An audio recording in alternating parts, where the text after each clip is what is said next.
And I'm here with my co-host Jord Holton. This is Trail to Transformation. This is the podcast for veterans by veterans.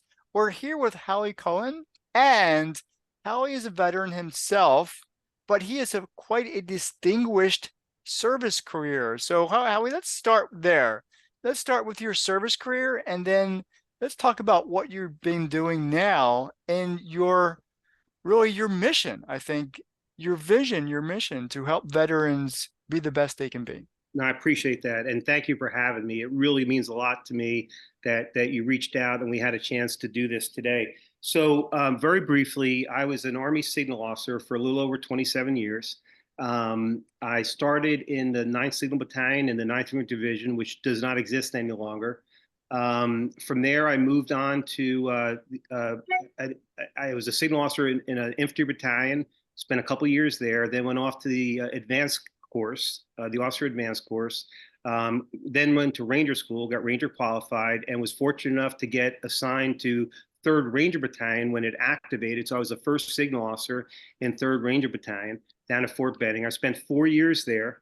And then I went up to Fort Bragg, and I went to the 112 Signal Battalion, which was a fairly new signal battalion, airborne signal battalion, in what was then the 1st Special Operations Command, which is the precursor to the U.S. Army Special Operations Command, USASOC. I was started as an assistant S3, and then I took over Bravo Company as a company commander, spent 2 years there. I moved on to the Joint Communications Unit, which is the communications unit for the Joint Special Operations Command. So I stayed right at Fort Bragg, spent 2 years there, went off to the Command General Staff College, and then went overseas 1 year in Korea, the 2nd Infantry Division, the 122nd Signal Battalion. I was a battalion executive officer.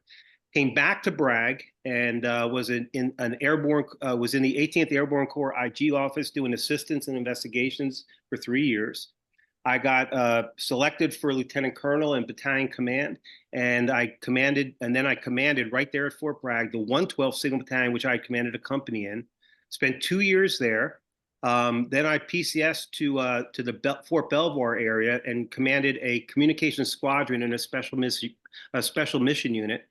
Went from there to the equivalent of the Army War College. I did the JFK Kennedy, the Kennedy School of Government Fellowship for a year. And prior to that, prior to going there, I was selected already for colonel and brigade level command. So I came back to Bragg, commanded the 35th Signal Brigade, which was the Corps Signal Brigade for 18th Airborne Corps. Of course, I took command 2 months before 9/11. So while in that command tour, I had 2 battalions rotating in and out of the Afghanistan area of operations. And then I also had 1 battalion that was attached to the 22nd Signal Brigade, part of 5th Corps. And that Signal Brigade helped fight the war in Iraq. So I essentially had all 3 battalions rotating in and out of a combat AO during the course of my brigade level command. After that, I went up to D.C., was the deputy commander for a year at the White House Communications Agency. This was the last year of Bush 43's first administration. And then I took command of the unit and went through the campaign season and 2 years of the second administration, the first 2 years, and then I retired out of that job. Well, the first thing I have to say is you're a liar because that took a long time to disclose Okay, all I'm of that. sorry. No, I'm only I'll do kidding. push-ups. I'm only It'll kidding. be modified push-ups, but I'll do push-ups. But that is quite a distinguished career. So what in the world? What was the motivation? I'm just really curious now. The motivation to do all that and stay in that long.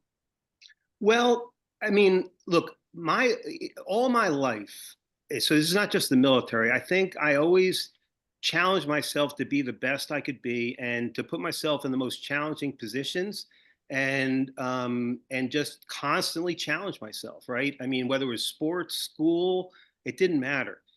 So certainly when I came into the military, I took that same approach. And early on, I realized that there is the conventional Signal Corps, and then there's this other thing. And once I got a taste of the special operations arena with the 3rd Ranger Battalion, I said, listen, this is where I want to be. This is where I have the most fun. This is where I feel like I have a sense of purpose. I think it hurt my career because in many cases, if you didn't do the conventional type assignments, in many cases, the Signal Corps leadership literally did not know who I was, which is okay. I wouldn't change a thing about anything I did in my career. And so I guess to answer your question, I just believe in constantly putting yourself in the most challenging situations you can and just doing the best you can. And then whatever comes of it, comes of it, you know? And I think we're going to get into some of that as we talk about helping veterans. But I got to ask Jody, how did you meet such an amazing man? Where did you meet him? Well, so Howie, back me up on this. So one, okay, you're famous. I've seen your picture before, right? I don't In know. the Signal community, okay. And I walked up to you at TechNet. You remember? I think, weren't Okay. we sitting next to each other at lunch? We were sitting next to each other, and I go, I know who you are.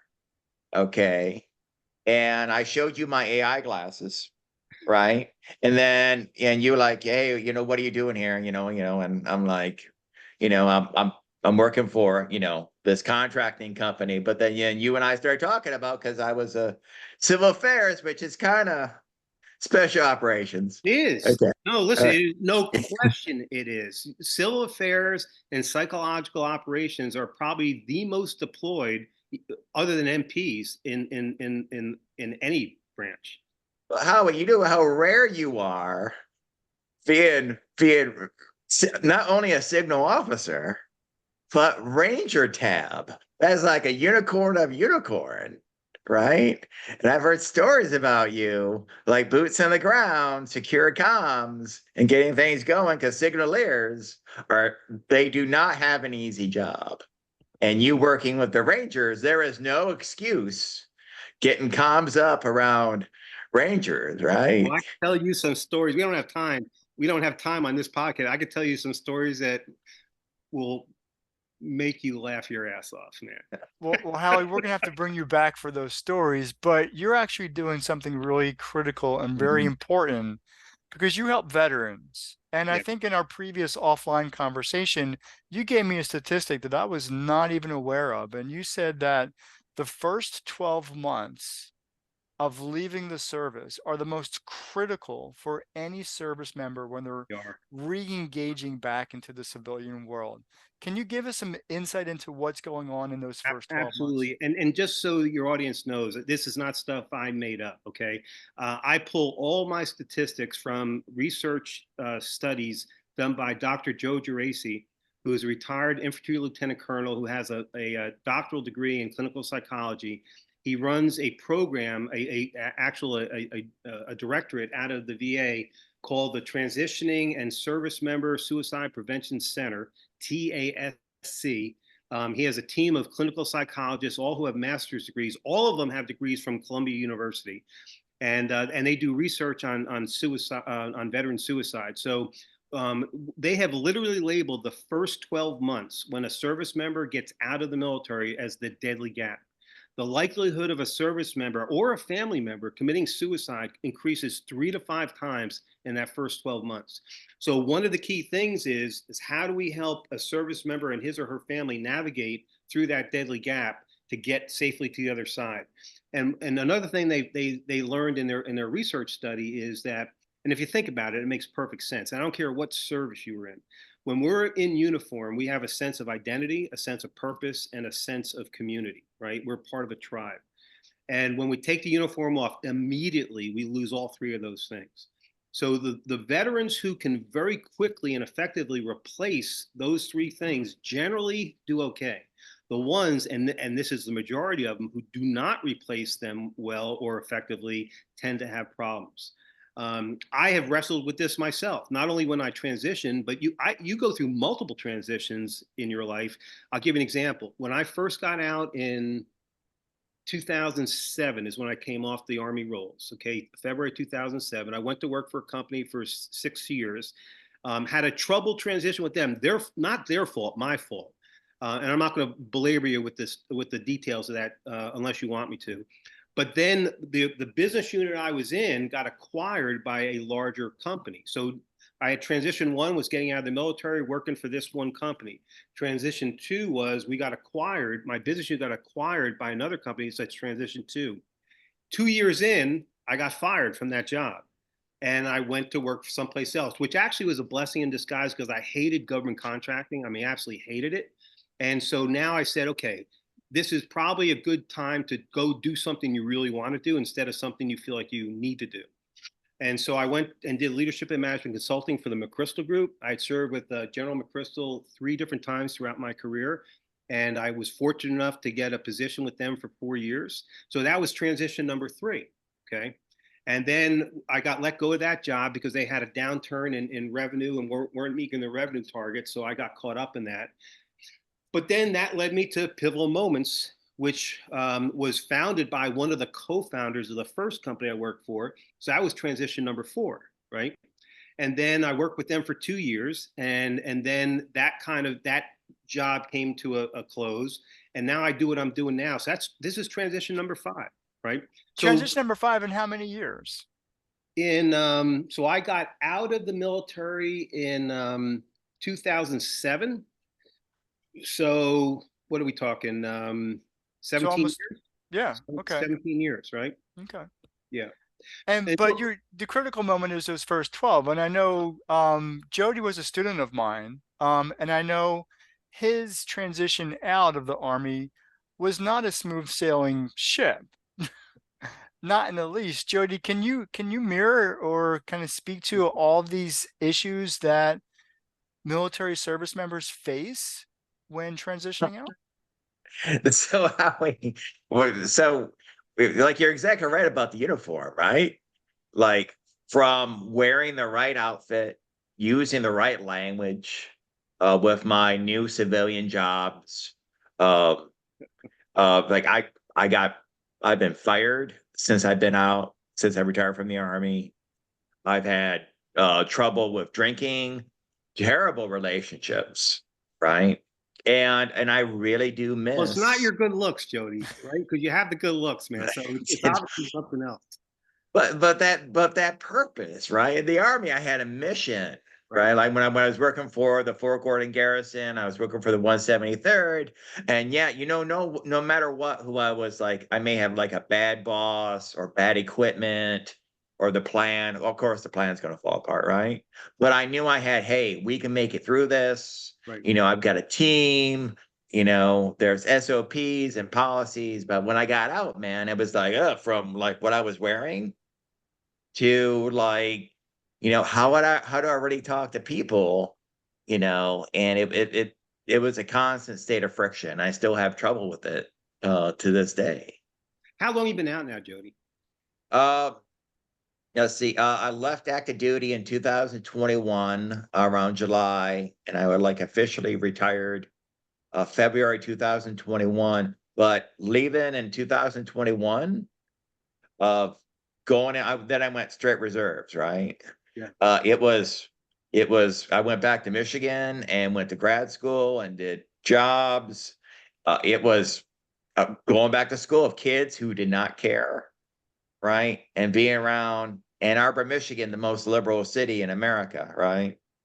That was really rough for me. Don't be judgmental, Howie. It Oh, I'm was not judgmental at all. That's fine. oh, And listen, at the oh, Kennedy School, I mean, I don't know that you can get more liberal than the Kennedy School, like Cambridge, Massachusetts, is where I was, and it was very interesting. I actually enjoyed the interactions with. I mean, you not only had students from all over the country, you had students from all over the world. mhm. Right. And so immediately when they find out I'm in the military, and it wasn't hard. I mean, my hair was a little bit shorter than most people there, and I was probably more fit than most people there, unlike I am now. But it wasn't very hard to determine that this guy might have been in the military. And so it's very interesting how they stereotyped me right away. Like I was just some freaking knuckle dragger, right? And then when they actually found out that I could put 2 sentences together and put some thoughtful thoughts together, I mean, I think it blew a lot of these people away, right? And oh, by the way, that I was willing to listen to them and try to understand their perspective, even though I didn't agree with it. But it was very interesting. You get stereotyped right away, right? And that happens everywhere you go, unless you're in a very military-friendly environment in a corporate setting, right? Um, But you listen. I had so you went into government contracting, right? And that's where I had my problem was I knew nothing about business. I knew nothing about the financials of a business. I knew nothing about the whole business development process, the whole capture management process, the whole proposal management process, right? Now, if you put me in charge of a team as a project manager or as a portfolio manager or whatever, I mean, I can knock that dead. But you talk about having to go out, find work, win work, play that whole game. I mean, I didn't know shit about, excuse me, I didn't know anything about Mhm. stuff, right? And that's where my stress came from, because I was very used to going into an organization very quickly as in the military, whether I'd been there or not, and within weeks or months, figure it out, and I'm adding value. I mean, I was there 8, 9, 10 months, and I felt like they were paying me money, and I wasn't doing anything to earn it. And I lost more sleep in that first 8 months or 9 months of after getting out of the military than I ever lost. And I led troops in combat. I never lost sleep over, not, I won't say never, but not like I did in corporate America, trying to work in government contracting where I didn't understand what the hell I was doing, you know? Well, so But let's I bring bet you this. were on time. Well, What's let's that? bring this converse. Well, he said, I bet you were Oh on yeah, time. I not only was I on time, I subscribed to the Vince Lombardi rule, man. I was always early, right? So yeah. Well, let's bring this conversation back to helping veterans because both of you faced those challenges, but found ways to make it work. And so you are currently doing just that, aren't Right. you, Howie? Yeah, so You, so even once I got out and once I went through my transition and started figuring stuff out, I realized, a lot of people helped me in my transition and gave me some great advice and mentoring. I said, okay, and look, I believe once I got to the rank of major, up to that point, it was kind of like building myself up and trying to just like establish myself as an officer, as a leader. But once I reached the rank of major, I realized, okay, a lot of people helped me get to this point, and now it's time for me to do what they did for me, and that's to help develop folks below me, right? And so my focus once I became a major and above was, how do I develop leaders around me? How do I help them achieve what they want to achieve? How do I help the organization I'm in become better than what it was when I got there, right? So that was always been an approach of mine. How can I serve others, right? And so when I went through the transition process and got through the other end successfully, and it was painful, but I was with one company for 6 years. That's almost unheard of in your first job. So I said, okay, other people are going to experience what I experienced. How can I help them learn from my lessons of what I did not do well? And so I very informally would advise, mentor, coach folks through the transition process, and that became a passion of mine. When I started doing the Charlie Mike Channel director position with Pivotal Moments, that was actually my position, was doing a podcast like we're doing now on the military transition, sharing lessons learned. And so I got better at it and better at it and better at it because I was actually now studying it. I was educating myself. I was developing my network in that space. So I got much better educated and informed, and I think I was doing it more effectively, right? Then here's what happened, okay? And I think I explained this the other day when we spoke. I was on LinkedIn one day. I spent a lot of time on LinkedIn, and that's basically my platform of choice to network with people and kind of it's where my voice is, right? And so I'm I'm kind of scrolling through LinkedIn, and I see, and up pops this picture of this colonel, um, an infantry colonel, and the article says that um, he passed away, right? And I read the article. He was like in some kind of a chief of staff position at Fort Leavenworth, Kansas. I don't remember his name. I should remember his name, but anyway, he had successfully commanded a battalion in combat. He had successfully commanded a brigade in combat.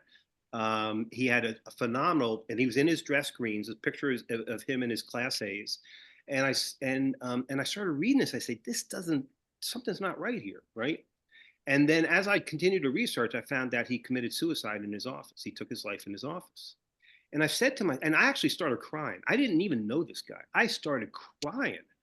And I said to myself, okay, if this could happen to this guy was probably on the track to be a general officer.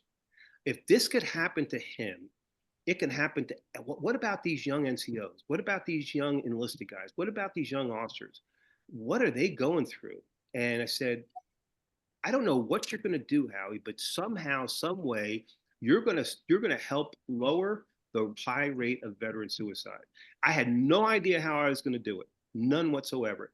But I said to myself, you're going to figure it out, and it starts right now. And that started me on a whole different trajectory. Now, here's an interesting statistic from Joe Geraci and his group. The greatest contributor to veteran suicide is not combat stress, is not PTS, is not TBI, it's not combat wounds, believe it or not. And they're all contributors, don't get me wrong, they're all massive contributors. The greatest single cause for veteran suicide is a poorly planned and executed transition. That blew me away. I couldn't believe it. And so I realized that, okay, I'm in this veteran transition space, and then I'm focusing on how am I going to lower the high rate of veteran suicide. So that I kind of doubled down on educating myself on veteran transition, knowing that it's going to lead to that ultimate outcome is lowering the high rate of veteran suicide. And then somehow, and it's just amazing how things happen this way, somehow I got connected to Joe Geraci, right? And then he fed me all these statistics, right? And then he led me to some people who then led me to a gentleman named William Buck. He's a West Point graduate, and I think he was class of 80, 81, so he's a couple years younger than me. And I got to know Bill, and Bill had started a program out of his pocket. Now, I want you to understand this, out of his pocket. He funded this by himself. Now, he happened to be I think he is a very successful entrepreneur, has done well for himself, but he is so passionate about this whole space, the veteran transition space and lowering suicide. He started what was called the ETS sponsorship program. It has now been rebranded as Onward Operations. So if you're, it's onwardops.org, and we can certainly post the link to that. If you were to look at this program, and so most of you are probably familiar, if you've served in the military, you're probably in an organization where they had sponsors, right? If I'm just going to paint an example for you. So Howie Cohen, it's now September 2024, and I determined that I'm going to get out of the military in September 2025, right? So I can go on to this Onward Operations website, and I can choose to enroll in the program, and I go through about a 15-minute intake where it captures my name, my ETS date, when I'm going to exit the military. If I have family, my wife's name, my kids' names, their ages, and then my destination of choice or destinations of choice. Now I know I'm going to go to Woodbridge, Virginia, right? So, and then I can elect if I want to have a sponsor assigned to me. And if I elect to have a sponsor, they'll go into their database, and there are trained and certified sponsors, and they're trained and certified by Joe Geraci and his group of clinical psychologists. You go through, I went through a course. It was 3 successive Tuesdays for about two hours each night. Phenomenal course. And it taught me how to be a sponsor. Okay. And how to recognize potential suicide ideations in folks that I might be linked up with. Anyway, they'll assign, Jody becomes my sponsor, and Jody reaches out to me and says, "Hey, Howie, my name's Jody. I'm going to be your sponsor. I live in Woodbridge, Virginia, and I want you to get to know me. I want to get to know you." And then over time, Jody starts identifying, "Howie, how can I help you? What do you need?" "Well, Jody, I need to find a place to live. I need to find a school for my kids. I have some medical issues, so it'd be good to know the different medical facilities that are in the area. My wife would like to work, so I need to help her find a job. I need to find a job." So we identify all the things that I need. Now, Jody doesn't necessarily solve all those problems, but because Jody's as squared away as he is, he has maybe a team of um, um, uh, trusted realtors that he can now put me in touch with. He knows already where the medical facilities are, right? He knows, and the realtors help identify where the best places to live are based on the school systems. And so whatever my needs are, Jody is kind of a conduit between me and the community in Woodbridge, right? What are the three basic things? Identity, purpose, and community, right? So now, instead of me just showing up in Woodbridge, Virginia and figuring all this stuff out by myself, I got someone who's leading me by the hand and is helping me integrate into the community at Woodbridge and helping me settle in. And I'm not figuring this stuff all out by myself. And oh, by the way, if I have any issues, I know I can reach out to my trusted sponsor and he's going to help me navigate that first 12 months, right? So that's essentially what the program does. In my mind, this is the most I haven't studied every transition program. There's too many of them. But I will tell you this, I went through TAPS and I'm not denigrating TAPS at all. It has a purpose, but this blows TAPS out of the freaking water. It ain't even freaking close. And here's another interesting data point that I found out just 2 weeks ago. So the TAPS program is a Department of Army and maybe a DoD funded program, a contract that costs $200 million a year.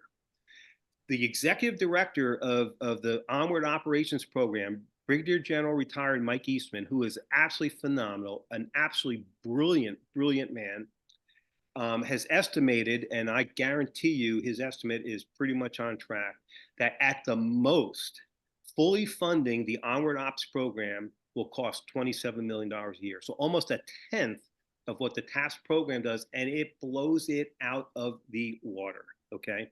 Now, the program has been piloted multiple times, most recently at Fort Hood, used to be Fort Hood, Fort Cavazos, with 3 Corps. I don't remember the Corps commander's name, but at the time when they first started, he mandated if you are departing the service, if you are ETSing out of the Army, and oh, by the way, this is not just for the Army, this is all services.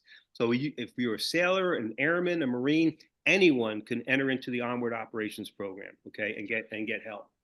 But if the Corps commander mandated, if you are departing the military out of Fort Hood, it was Fort Hood at the time, it's now Fort Cavazos, he mandated you will enroll in this program. Now you don't have to elect a sponsor, but you will enroll in the program. So it's been piloted successfully for over 2 years now. And I guess the question I have is, and I don't expect you guys to answer this, is why in the hell hasn't the Army, why in the hell hasn't the DoD funded this thing? They are fighting for, Mike Eastman and his team are putting in for grants in the VA, and they're fighting for every freaking dollar. Bill Buck has funded this thing out of his pocket. I think he seeded it with about $500,000 out of his pocket. And for the life of me, this has been proven over and over and over again, most recently at Fort Hood for 2 years running now. I have no idea how this thing has not been fully funded. And so that's my mandate right now, is to get this thing fully funded. I can't speak to everything that you've talked about, but I certainly appreciate the value of the mission, the vision, and the purpose here. I want to get personal for a little bit, and I know Jody Okay. does too. How does this help you as a veteran, knowing that you're doing such good work for others? Well, this gives me my purpose, right? I'm no different than anybody else. I need to have an identity. I need to have a sense of purpose, and I need to have a community to be a part of. Now, I have multiple communities I'm a part of. This is just one of many. But this is my purpose, and this gives me, look, the folks who are networked with me that really know me, they know that they basically describe me as the guy who is trying to save lives, the guy who is fighting veteran suicide. That has become my identity, and by choice, right? So of the 3 things I just mentioned, this gives me my identity, this gives me my sense of purpose, this gives me a community of many that I'm a part of, and this is the single thing I will spend the rest of my life on, however much time I got left. This is the only thing that I'm going to do. Now, I will do a lot of things, whether it's volunteer or whether it's revenue driven, but it will always be attached to something to do with this mission. My mandate for myself is, I know I can't stop veteran suicide. It's not possible, but I can lower. We're losing on average 20 to 40 people a day. 20 to 40 people a day. So if I could save one life, I can save 2 lives. If I could save multiple lives, right, then I'm achieving my purpose, right? I hope to save many more than that, but even if it's just one life, then I've accomplished what I wanted to accomplish. Jody? So I've got a question for you, Howie. Okay. So I've been around Rangers and Special Forces guys and senior leaders, okay, who have talked about this. Uh, I was with the 173rd. We had multiple suicides because we have a problem with wives running off with Italian men, you know, tight jeans, that the thing, spoken thing. And one thing, not to go into like specific names, but I've heard some of the leadership go, hey, Jody, our guys need to be tougher. This is social Darwinism. And that always irked me. Okay. Bullshit. Uh, That is bullshit. but I've had leadership tell me that. Now, I think how our culture is against seeking help, right? Great. What do you tell those leaders? You're a proven, not just a signaleer, which is really hard in itself, Howie, but You got to Ranger be a and masochist to be a signal officer. To be a logistics officer and a signal officer, you got to love pain because you're only going to feel pain, man. so how do you tell those leaders like, hey, these soldiers aren't weak, Yeah. okay, they're not broken. What do you tell them? Yeah, no, that's actually an excellent point. And I'm going to tell you my story, right? So I had 27 plus years in the military. Most of those were carrying a very high level clearance, TSSCI clearance, top secret, specially compartmented information clearance. Now, and I was in most cases, whether in a formal or informal leadership position, almost all my career. So I'm a perfect example of what you just described, right? I was struggling many times throughout my career, but I refused to ask anybody for help. Why? Because as a leader, you can't show any weakness, right? And I refused to show any weakness to anybody I'm leading. I had to be the toughest. I was never the fastest. I'm a plotter, but I always scored 300 plus on my PT scores. I could ruck with anybody. And I don't care if that was infantry or anybody, it didn't matter to me. I could stay with anybody. And so I refused to show weakness. Okay. And I thought that if I asked anybody for help, then I was showing weakness, right? Which is absolutely not true, but that's the perception and that I had. So I never asked for help. Here's the other thing, right? I carried a TSSCI clearance for the majority of my career. So I felt like, shit, if I asked anybody for help, I might lose my clearance. And if I lost my clearance, I wouldn't have access to any of the assignments I had, right?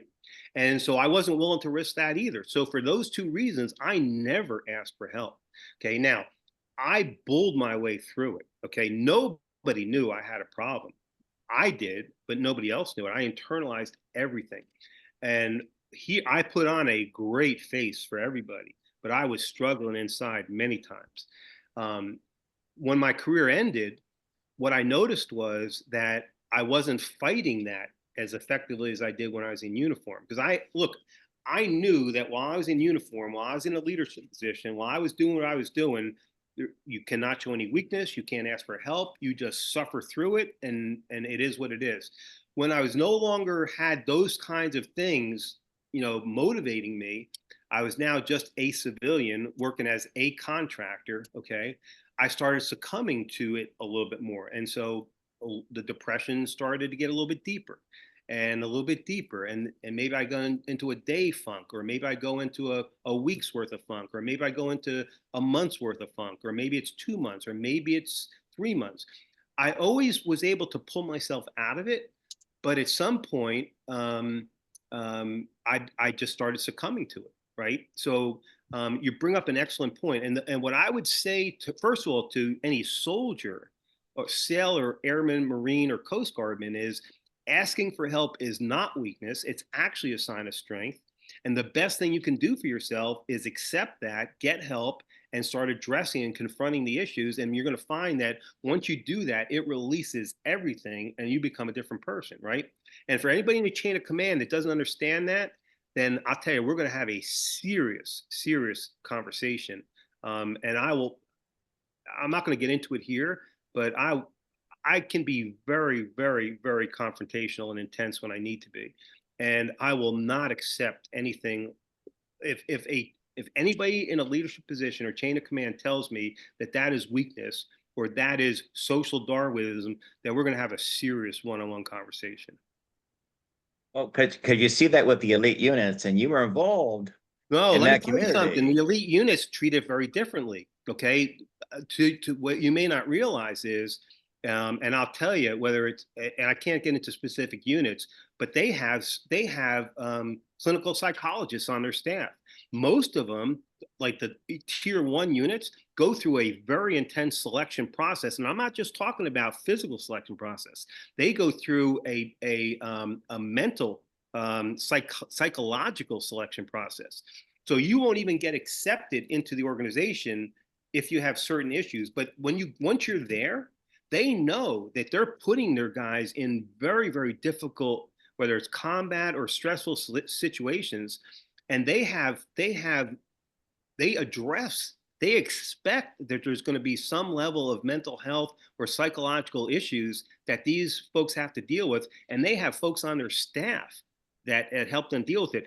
The special operations community under SOCOM, I don't remember what year it was. It was when I was working for SRA. So this would have been back,